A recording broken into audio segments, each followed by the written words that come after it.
I heard Raymond tell you in the hallway. I think Draymond obviously got second team all defensive. Just what does that mean? Are you surprised? Like, what do you think of that? Well, I think he should have been first team, but it is a great honor even to be on the second team. Draymond has long been one of the premier defenders in the league. We know that.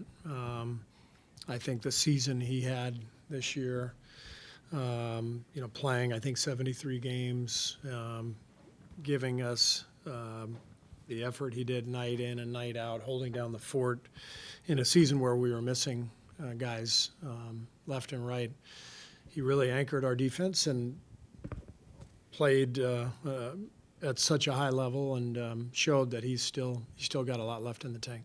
Steve, after digesting it and seeing the video, what do you think about the lineup with Gary and his impact on the game? It seemed like he had a significant impact when he was in there. Yeah, Gary played great. Really did a good job. I thought our whole team really came out and played with a purpose and played well enough to win, but we just didn't get it done. They made the plays down the stretch. We didn't. There were some plays during the game that I'd like to have back. The players would like to have back, but it doesn't work that way. So the main thing is to focus on the process and just fill up the cup today, recharge, and get ready to go tomorrow, because we've been in these series for a long time, for a decade now, and we understand the swings, the back and forth. So we just got to get ready for tomorrow. What specifically did you like about what Gary brought to that lineup with the other four guys? Well, his defense is terrific. On-ball defense, his range, and then his speed. He got out in transition and got some layups, and he gives us a little different look in pick and roll just with his speed, and he created a lot of space for us. So he really played well.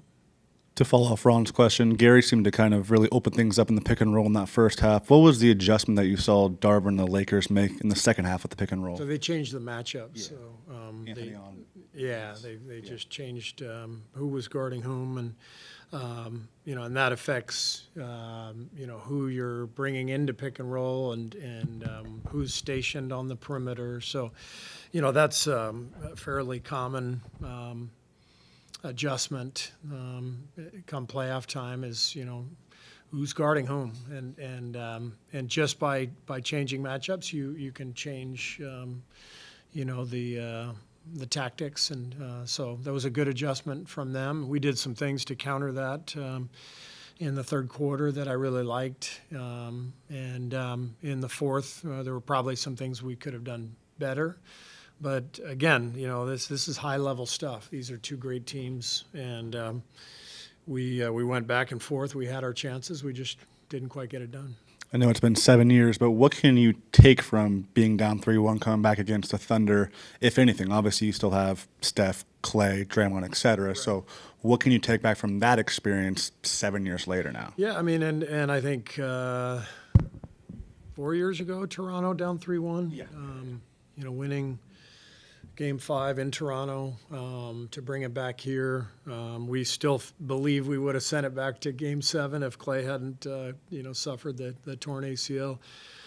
So you definitely draw on those experiences. And for me, and what I shared with the team and what they shared with each other, the vets, is that it's game to game, everything changes. So you just focus on the next game. You turn the page quickly, re-energize, get the next game, and when you do that, the momentum shifts in your favor, and you don't have to worry about anything other than the very next game.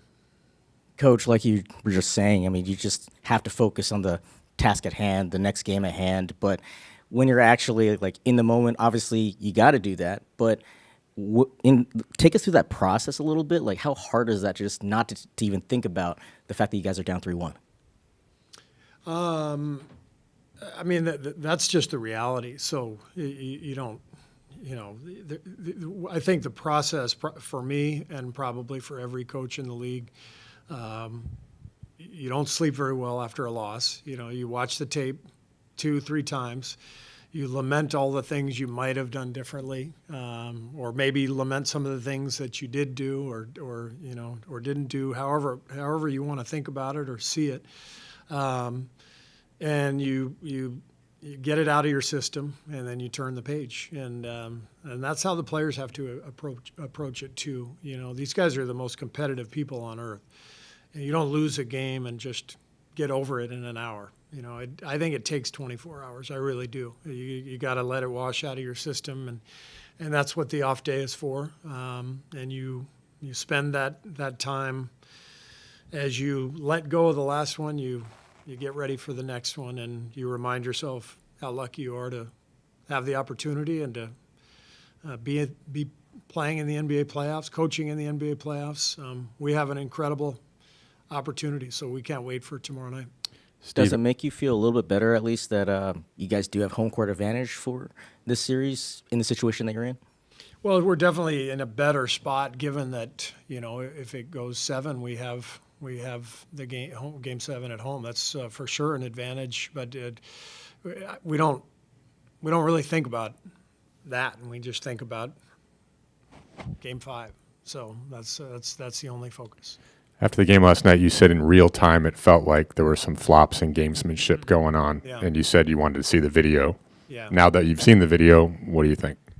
Yeah, there was definitely some gamesmanship, and I give them credit. You know, if you can sell a call in this league and do it, then you do it, whatever it takes to win. The foul at 3:25 or so, pinned down on White, was really a tough call for us.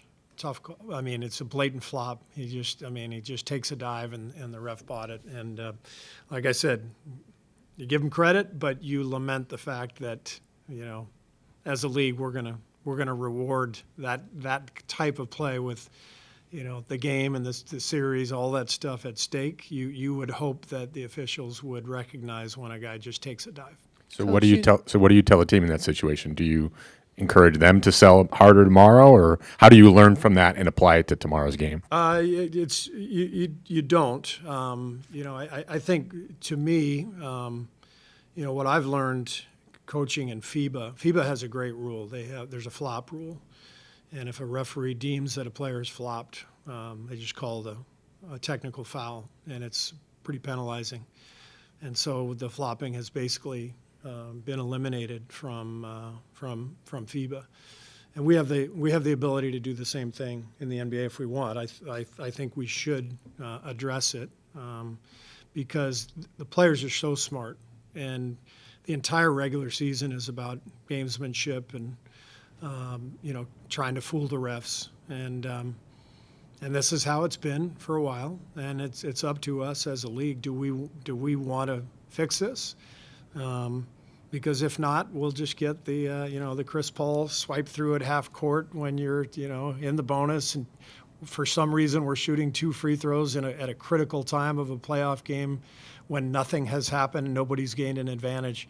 So these are all things that my personal plea to the NBA. You know, I think we can do better in terms of cleaning up the flopping.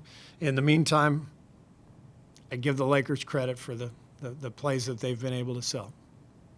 Hey, Coach, you just mentioned a minute ago about how competitive your guys are. Obviously, these guys play at a high level. They play professionally, and they've been in this situation before. But it's been a while since you guys have been down 3-1 in a series and able to come back and get that. And then you hear people talk about, oh, well, they've done it 4 times. They've gotten the championship. They've built a dynasty.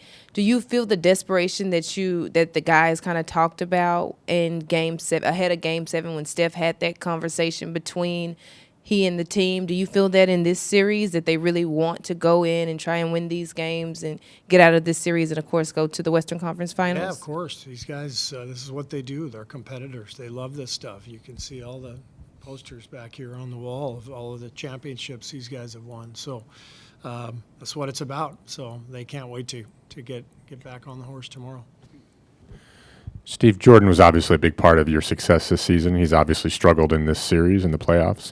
What can you say? What have you said to him to try to get him going for tomorrow? All of that is private, of course, but I think my experience in the playoffs, both as a player and as a coach, is this is a big part of it. Every series, there's players who go through struggles. I went through them as a player. Things don't go your way. Maybe the playing time doesn't come. Maybe you get in a shooting slump. So my experience is you jump right back into it and you let her rip. Like you can't get tentative. You get out there and you be yourself. And you easier said than done. But there's sort of an emotional breakthrough that you can have. It's part of the process of becoming an NBA player, is the ability to recognize, hey, this is happening, this is real, and I got to get through this. And lots of players go through this every single year in every series, and it's like I said, it's all part of it. I know not an excuse by any means, but Kevon wasn't feeling too good at the start of the series. It looked like Gary had a little bit of an issue last game as well. Just how are you guys doing right now as far as health-wise? How's everyone feeling? Yeah, everyone's feeling well. And then just kind of to go back about what you were saying with the message from the veterans as far as kind of taking it one day at a time, was there a time, whether it be today or last night, that a Steph or a Draymond, we know Clay's a little more quiet, might have talked with the group? Yes, but I'm not going to share any. Fair answer. Thanks. Oh, I'm sorry, Maddie. Sorry. Yeah, go ahead. There's a mic right next to me. I'm so sorry. Just really quick. I mean, you kind of touched on this, but having a Draymond, a Steph, and Clay, just everything that they've accomplished together. Obviously, you're not looking forward to the future beyond the here and now because you have a task at hand. But how much does that make you appreciate this moment, and also how much does that give you confidence that this team can kind of right its woes? How much does what give me that? Give me Those three together, having them be your foundation. I mean, this whole thing has been built on those three guys and Andre. Those are really the core figures in all of this. So, I mean, as long as this group is together, I will always believe we're going to win every series, and it doesn't matter if it's 3-1 or whatever. I think we're going to win every game.